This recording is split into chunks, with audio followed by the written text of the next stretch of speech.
Welcome, everybody, out there to Don't Pick the Scat podcast, episode 52, a podcast for men over 40, either starting in the middle of divorce or one and done or at the end.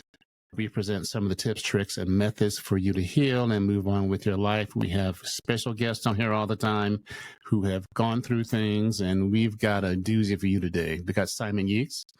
And welcome to the show, Simon Yeats. Simon has quite storied life up to this point, traveled water rafting in Nepal, setting fire to California mountain range, got mugged in Brazil, bungee jumped in South Africa. Man, you've been around with a broken leg, hanging with the European mafia. He's rehabbed paralyzed patients and brain dead patients, mental health issues with his son kidnapped in South America. This guy has faced some hardship in his life and lived to tell the tale. And he's here today to let you know how you can recover or still stay alive while you're going through shit.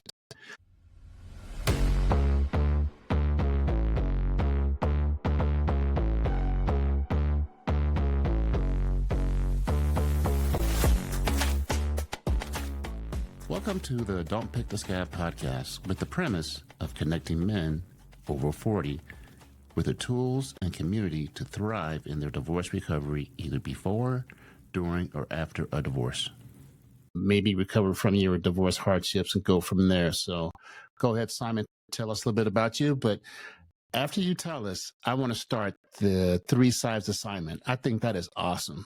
That was a fantastic introduction. Mind you, I think I wrote it, didn't I? On my thing, which is probably the best bit of writing I've done, seeing as I also have a side gig as an author as well. But yeah, I'm originally from Australia. I've lived in the States 33 years. I have been married and divorced twice.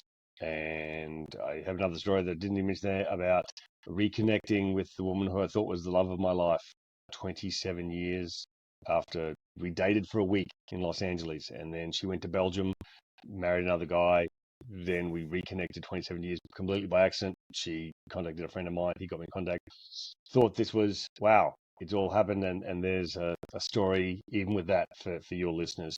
And now I am in another relationship that is thankfully the best fucking thing that's ever happened to me. And as your listeners will soon find out, I'm still in a world of pain.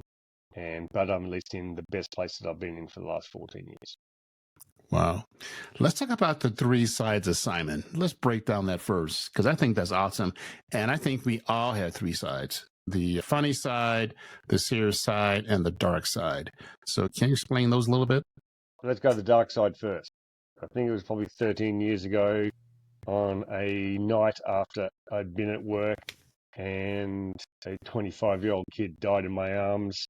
And then from a mistake of another person who worked at my hospital, but it's a mistake that I can't prove or do anything about. But in my heart, I know it was just negligence and lack of effort and lack of care for this guy that resulted in him dying 24 hours later when I went to see him and get him out of bed and walk him. And then I had to front up to the dad and just explain what happened without being able to tell him the truth, to say, mate, this person basically fucked up yesterday, and that's why your kid is now dead. Wow. And I went home. I was fucking miserable. I wanted to jump off my balcony in my 20th story apartment in Miami at the time. And I sat down and started writing a suicide note.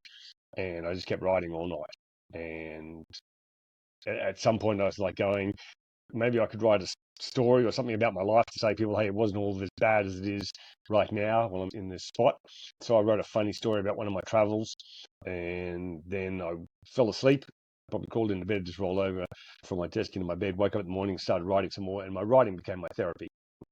And so I wrote, finally got out the first book, and I've rewritten it several times. I've rewritten it again, and it's just now published on Amazon. But after I wrote that, again, I got so depressed rehashing the story of my first divorce and marriage and what happened with the abduction of my kid, that I had to literally, I was probably on the verge of getting depressed again. So I started writing some other books that are funny books about my travels. The whitewater rafting trip in Nepal, where I got diarrhea and thought I was going to die out in the wilderness. The running into the mafia in Germany on my 30th birthday. Breaking my leg and bungee jumping in South Africa. All those stories that just I read them again, and I don't get tired of reading them. They just make me laugh and go, you know what? I've had a fucking amazing life. As bad as it is right now, I have had a life that if I had to live it all over again, I would be happy to have the same experiences. I thought I was going to have a boring, the most obscure life of any person ever alive, because I was just a very ordinary, just very obscure person growing up. And that's the dark side leading into the funny side. The books are all very funny. And then we get to the other side, which was the element of the work I do with spinal cord patients and TBI patients, where I hate calling myself the world's leading expert, not on TBI, understanding TBI, I suppose, but I'm the world's leading expert on helping those patients recover back walking and getting their function again. I have had miraculous success with patients that have already been through the best rehab clinics in the US. I just went up to see a kid. I left the country for a week to see a kid that's family spent $2 million in 2.5 years on his rehab. Kid couldn't stand up, couldn't walk. I'm there a week, got him standing up, standing by himself, got him starting to walk, and the family's still carrying on. And it just took me a week. Wow, that is awesome. And how can we connect your rehab experiences with helping all these people with trying to rehab, since you've been divorced twice, trying to rehab men into healing from divorce? Is there a connection there? Yeah, find something that you are passionate about. In a rather sick way, I am passionate about being angry about what's happened to me. I am, my son being taken to me there's nothing worse that could happen. I've been dead 3 times, had to be resuscitated after a massive car accident in Los Angeles. I've had guns pointed in my face.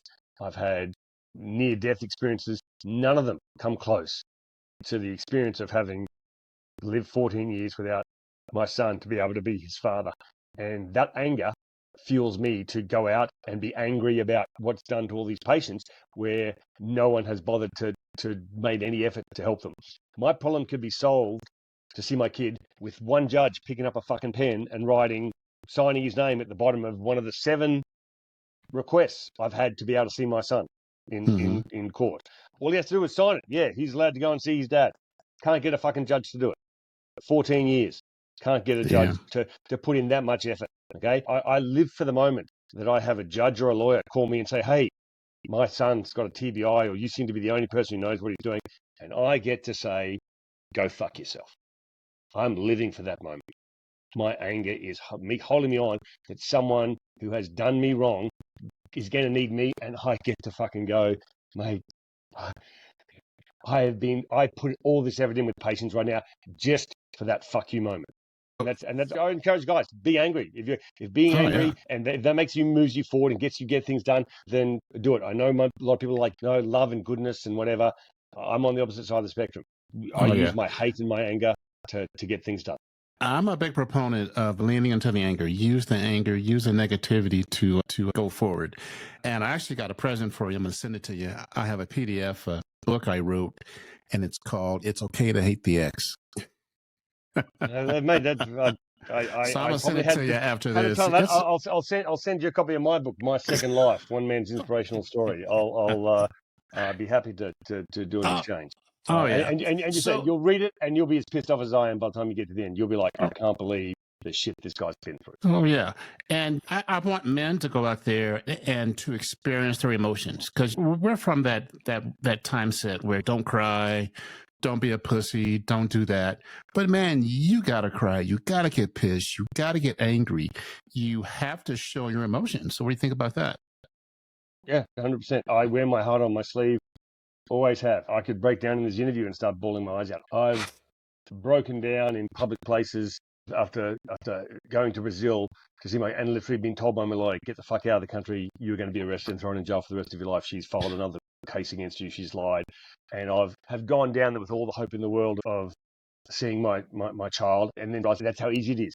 I make up a story, go and find a judge who goes, yeah, I'll agree with this.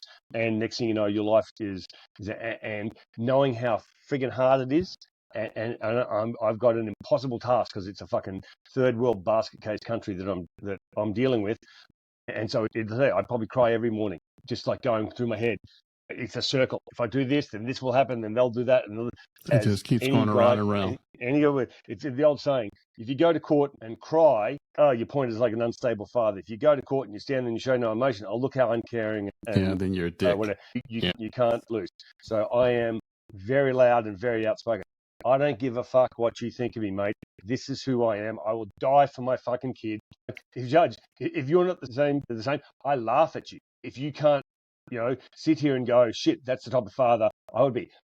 Honestly, I would love to bail up some judge and say, you don't think I'm a good father? Let me fucking show you how fucking amazing of a father I am. And I don't even get to be a father. I can't even imagine how good a father I would have been if I'd actually been allowed to see my son, which I haven't been allowed. I spent my life dreaming of this moment, Yep. planning since I was a little boy, because my dad is so amazing. I hold him in the highest freaking esteem. That everything I've done in my life, everything I do now with patients, is all because basically he's like said, be the best you can be at whatever you are. And if you're not the very best, still be the best that you can be. Yep. What are so other than leaning into the books and healing people, what are some other healthy coping mechanisms that you've done for self-care? Because you got to take care of yourself. If you don't, I love when I worked in the hospital, my boss would at times like go, when was the last time we went for a run? Go home. I want you to send me a snapshot of you being on the treadmill at least three times this week. Exercise, as it is for everyone. I could tell the moments where I haven't been exercising, I've gone out, and so I always try to exercise, swim, erg, cycle, run. I've had surgeries. I've screwed up my shoulder, and I've just had to find some other way to keep active. That is mammothly important. And if you're not an active person and you're going through divorce, then become an active person, because that's the change that you can make. And even if you're like me, so even if it's walking the dogs, as I told you, walk my dog 15 minutes every morning, and I want the world to end during that 15 minutes. But I'm by myself.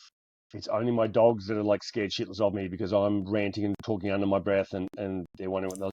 But that exercise moment is the time I can be alone with my thoughts. I can process everything and just sweat it all out of me. And it is like magic. It is like magic. Which I got a good question for you. Which travel mishap taught you to laugh at yourself, and how can that perspective help others going through tough times? What was, out of all your travels, what was the one that made you laugh at yourself and say, hey, wait a minute? No, that one I didn't laugh at the end of it. No, that's in my second life, and that's in the second half of that book. There's no laughing in the second half of that book. Maybe the one where I was in Thailand. I went to Hong Kong. A couple of mates of mine, sort of long story I'll cut short, I ended up being in Hong Kong to play rugby in a prestigious tournament. There's a sevens tournament that's every year. That's the professional high-level athletes. And then there's a tens tournament, which are the guys who aren't professional but are still just as good, who play in a tens tournament a couple of days before. And I am a fucking terrible player. I'm slow. I'm not particularly skillful. I've got a big heart, but I don't have the tools to back up what I can think of the game. But I somehow managed to whore onto this team from Japan of expats who went, and they said, yeah, come and play with us. And afterwards, I was supposed to go to Bali for a week before I go back to Australia. Get right up to the airport. You don't have 6 months left on your passport. You need 6 months to go to Indonesia. You need to go back to stay in Hong Kong. I'm like, it's too expensive. I'm not going to afford here. Please, just send me anywhere. I don't give a crap. So they said, okay, I'll transfer the flight to Phuket. So I ended up being in Phuket. Everyone in Phuket sees a white single guy there by himself. You're here for the hookers. And I'm like, that's the last thing I friggin' want. So I spent a week avoiding going to Bangalore Road and the hookers. But everyone who sees me, that's all they ask. Breakfast. You're at breakfast. Oh, how was Bangalore Road last night? I don't know. I've never been. I'm not going. Just leave me alone. And I caught up with these other English guys through mutual connections through rugby. We go watch a game, having a few drinks. Night ends. All right, see you later. Oh, we're all going to Bangalore Road for a drink. Come and join us. I'm like, crap, I can't pussy out now. There'll be a laughing stock. Word will get back to my mates in Los Angeles. Everyone, couldn't go to Bangalore Road, you pussy. Okay, I'll go with you. So we're at Bangalore Road, at the bar just drinking, and I go off to take a slash at the toilet. Come back, some girl takes a fancy to me and hi. And I'm like, no, it's not interested, but nice. And she follows me back to the bar where I am with all the English guys. Mm-hmm. Next thing, I'm getting a tap on the shoulder from the manager of the bar where she is. And there's the rules in Thailand. They're like all the brothels are essentially bars side by side, and girls are committed to those particular bars. You can't just go where everyone. You are assigned to a bar, or you're contracted to a bar. I don't know. And this girl followed me to another bar, and the rule is you have to pay a bar fine if you want to take a girl to another bar. You have to pay a bar fine to the original owner of the girl, or however they think of it. That's probably pretty It's almost sexist like and a it's bus misogynist. transfer. Yeah, there you go. That's it. Stamp your ticket and you can get on the next ride. So this guy tapped me on the shoulder and said, like, you need to pay the bar fine. And I'm like, for what? I'm like, going, because this girl's, you've taken this girl. Like, I didn't take it. She followed me, mate. That's a big effing difference. And all the English guys, like, you've had the experience before, oh, yeah, it's on. And they're also like gathering around me. And all, of course, all the locals who are out there having a good time, they're forming their own sort of backup behind the bar manager. So it was all these English guys on one side and boom, it just gets into this massive big riot and brawl inside the what's that. And I just jump over the bar and I'm carrying behind the bar, like going, I fucking, not my fault. And managed to sneak out and get away and went back to my hotel. And that's the title of one of my books, How to Start a Riot in a Brothel When You Order a Beer, Another Lesson on Travel Wow. Tips. A And freaking that sort of bus made me pass. go, how fucking dumb and naive am I that I could get myself into a situation that's stupid. And it made me go, but you know what? I laugh about it and go, you know what? It's just one of those things that I go, my life has been stupid, crazy, and whatever. But I need to laugh about that stuff so that I can deal with the crap I'm still going through now. Oh, man. So your work with rehabilitation is incredibly inspiring. What drives you to help others reclaim their lives after setbacks, similar to recovering from divorce? The fact that no one pays people any attention and no one cares. And the situation with, I'm sure that's what every divorced person feels like, even those who don't have their kids abducted. But I've got that on steroids Mm-hmm. with the fact that I can't get a single fucker in the legal system or a person in the government or a person in the State Department to give a rat's ass about the fact that my kid was taken to another country and I'm not even allowed to see him. And what's the law there doesn't care, and the law here doesn't care, and so my son is caught in the middle of just people who don't care. And so here's a great example for you. So this guy here,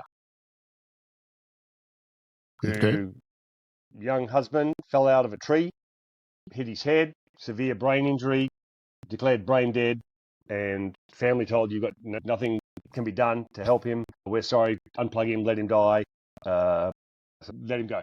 I walked into the room, and within 30 seconds, I've gone, what the hell are they talking about? 4 days later, He's up. it's after Sweet. 6 weeks. 6 weeks of that, of basically being told, yeah, nothing can be done. Damn. Awesome. Okay, and the anger that I said, they're going, this is someone's life that has essentially been lost. How do 15 people, 15 doctors, be that inattentive and miss something that was as simple as paying attention to this guy for 30 seconds? And like I say, that anger makes me go, yeah, I may have to break a sweat. I may have to break my back to get Mm-hmm. this, to help this guy, but I'll do it so that at least there's one person in this fucking world who gives a shit about someone else. And hopefully at some point, there'll be one person who gives a shit enough about my son's situation who would go, Jesus Christ, how many hundreds of guys has this guy saved that no one else has been able to do anything with? And he comes along and suddenly, oh, he's got them moving, and no one steps up for him. That's the circle that I'm hopefully going to join up one day. And it's all just fueled by my desire to go, how could I sit there and go, woe is me, when I've done nothing for someone else? Every time my phone rings, 24 hours a day, having known what it's like to stand on a balcony and wanting to jump off and needing to call a person to speak to, and literally calling 50 people in all time zones of the world and not have one person pick up. And now, I don't think they didn't pick up out of malice or whatever. I just think I got fucking a bad piece of luck that everyone I called that day, no one was in a situation because of the time that Gotcha. I just didn't manage. No one in my family was picking up, and I know my family aren't going, yeah, we don't want to hear from them. So I just somehow missed that. And yet that one phone, and the more phone calls that weren't picked up, the worse I got. I just like, no one cares.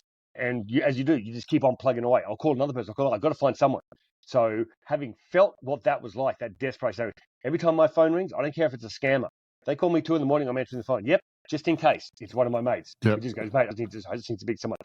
I know a guy in Los Angeles, an old roommate of mine, who when I moved into his house, he basically said, yeah, 2 weeks ago, one of my best friends died and he'd committed suicide. And he'd called me on that night and I didn't answer the phone. And he looked at me and he said, so, but that doesn't make me a bad person, right? And I was looking at him and said, mate, it makes you an absolute fucking cunt. And you're going to live with that for the rest of your fucking life. He just wanted someone to talk to, and you couldn't pick up the phone. You didn't know he was going to commit suicide, but you were just like, oh, I just couldn't be bothered. I'm always bothered. It's that simple, you know. It's just how hard is it to be there for someone else? 24 hours a day.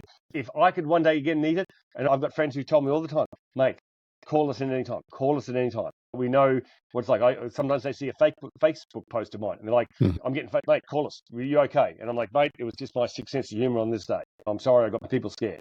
But I'm very lucky in that regard. I have an amazing group of friends. And my what's name for the rest of the world is, I say the same thing. If anyone needed me, and even if it's a complete stranger, shit, I'll be there. So let's talk about that. Tell my guys out there how important a support system is. A lot of people try to do it by themselves. I am doing it, but I'm in another country. When I went, my ex-wife, who took off with my son, moved me from California to Miami, where again I was away from my friends and people I knew here.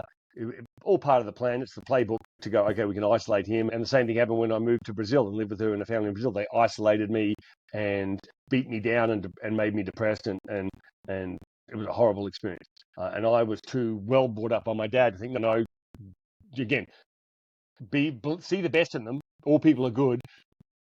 So I still pursued the marriage with her, even though I basically said I need to get away from these people. I've made a huge mistake. I still wanted to believe in the good in the people, but without your support system, I am so lucky I'm still alive because I don't have my support system around.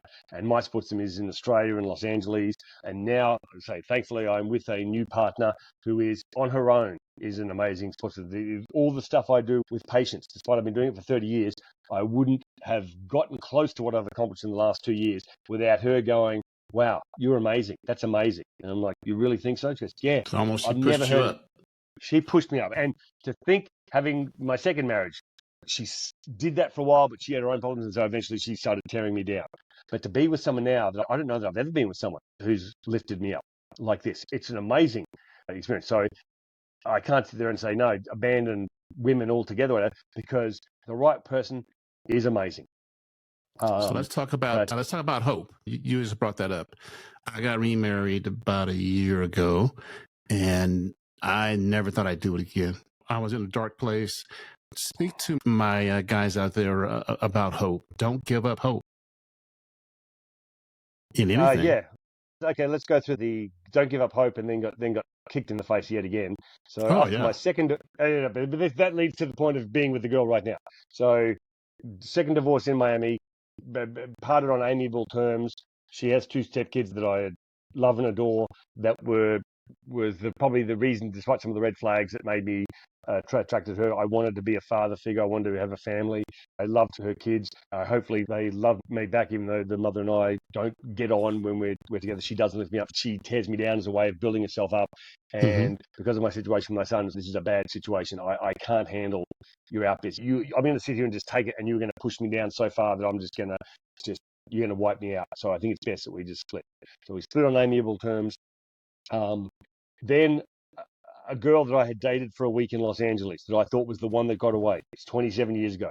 We had reconnected, and I got a call from her one night. She's moved from Belgium back to living in Sarasota, so just across the state. I've just got word I've got an aneurysm in my brain. I need to have a surgery. Could you please come and be there for the surgery? You're the only person that I trust, even though I've known you for a week from 27 years ago. That was the type of. She found me because after she divorced the guy, she spent 15 years looking for me from that 1 week that we had dated in Los Angeles. She eventually tracked me down from some guy that has the same name and Australian and a few things in Los Angeles who I happen to know. he contacted me, so we got reconnected. I went over. She went to have surgery. We was like, I think there's something here for us. You're the one that got away from me, and she's like, yeah, you're the one that got away from me. So I packed everything up, moved over to live with her in Sarasota. 4 months later, I couldn't get the fuck out of that door fast enough. It was, and it was, I said, it was 2 months, it was great. And suddenly in 2 months, it was like, I was like, oh my God, this went south so bad. And it's not, I don't think that I'm doing, it was just, again, started getting blamed for everything. Everything. Yeah. And I was like going, and I just sit there and take it. I left that house and thought, yeah, I rediscovered myself a little bit with a trip with a neighbor. We went on a RV trip from Chicago back down to Sarasota, seeing the country again, knowing how much I love travel. You know what? Yeah, what am I doing with my life? I need to get back out there and be me again and write my books and talk about all the fun experiences that I have. So went out on a date after I left. It was like just to go out and date and didn't think, yeah, just nothing of it, just some sort of social activity, and met the girl that I'm now living with. And it just blossomed out of fucking nowhere. And I sat there thought, going, yeah, I don't want to be with anyone ever again. I had that after the first divorce. I don't know if I want to be with someone. I don't know if I want to be with someone who has a kid. I don't want to be with someone who wants to have a kid. I don't want someone who doesn't want to have a kid. I didn't know what You're all over the place. What I wanted. So I was like dating just to see, find out what I wanted to do. Or I want to know. Maybe I just want to be single. And that's what I was certain of. After the effort with this love of the life that went south, I was like, no, I definitely want to be single.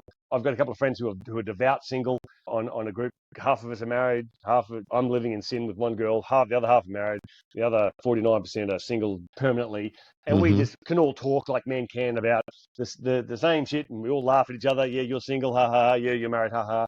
And they were always like, yep, you're going to get married again. We know it. I'm like, no, I'm in the single group for certain now. So they're all laughing their ass off. Done. Yeah, I say, and what I believed it. I believed it.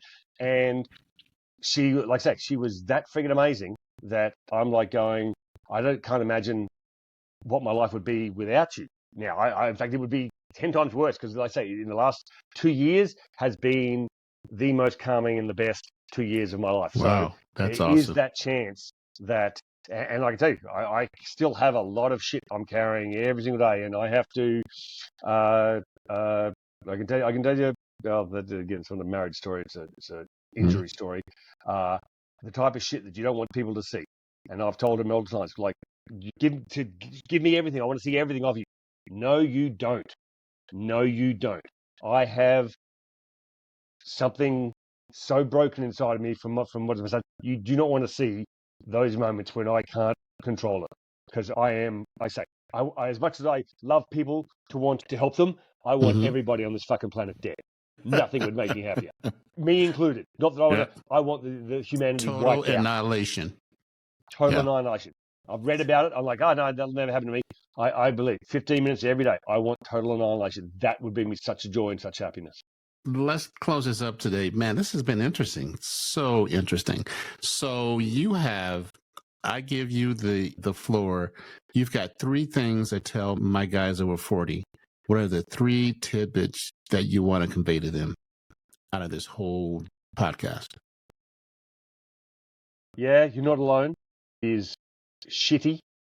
Going through a divorce. It is. I wanted to be married once, and just like my parents, I wanted to be in love and just have a family and just be normal and not be laughed at or carried around. I'm the guy, not only divorced, I've had my kid taken from me, and you can't shake it. There's lots of us out there, and so you're not alone, and it's fucking okay. It's probably the least of your problems. Be more worried about your health. Another quick story out of the blue. I have a partner that I bought some property with, 57 years age, same age as me. Just got a text. He's on life support in the fucking hospital. Went to dinner. Something blew inside his body. He's on respite care. His best mate is flying in from Wisconsin. They don't think he's going to make it a couple of days. Wow. I spoke with him 2 weeks ago. We just signed a contract on buying a building together. And we're all excited, happy. A week later, he's now. So that life is precious and life can go. It can be short. I don't know how that plays into what I'm up to, 2 or 3 things. But be angry. Try to get over it as fast as you can and get on with your life. And there is a chance, whether it be another person, whether it be, like I say, doing something I've never thought of doing, writing books about just my life. I'm not intelligent or creative enough to write fantasy books or murder mysteries or whatever, or maybe play chess, or just go and do something that you love and just go throw yourself in and say, I love doing it. It's okay just to do things for yourself. That's it. God, if your marriage went south, probably you found out that you got pushed away from your friends and doing things that you want. Don't go out with your mates and drink on a Thursday night. Don't go out and play rugby. Don't go out and sing karaoke. Don't go out and do the things that you love doing. It's your fucking life. Go enjoy it. I was isolated. I had felt that being taken away from me and wasn't smart enough to realize it. And it took me a while to re-embrace it. But now I do with both hands. I'm happy about it. Yeah. That keeps me sane. All right, Simon, you have been one interesting podcast, my friend. Wait till you see the title on this one. That's all I got to say. How can they find your books, or how can I get a hold of you? Do you have a website? No, I don't. I'm not technically whatever skillful. I can get someone walking who's at a TBI, but I couldn't fucking turn on a computer. Can I just put your email at the bottom of the show notes? Yeah. Okay. But Amazon, Simon Yeats, my primary book about my it's got a few travel stories about my life. Okay. But yeah, I like remaining a little bit anonymous. I live in a small little town, just the peace and tranquility of it. But I don't know how fast I am. If I get inundated with people, it may set me off like a nuclear explosion. But that's okay. Simon, I appreciate you taking the time to talk to us, me and my men, and hold on the line here.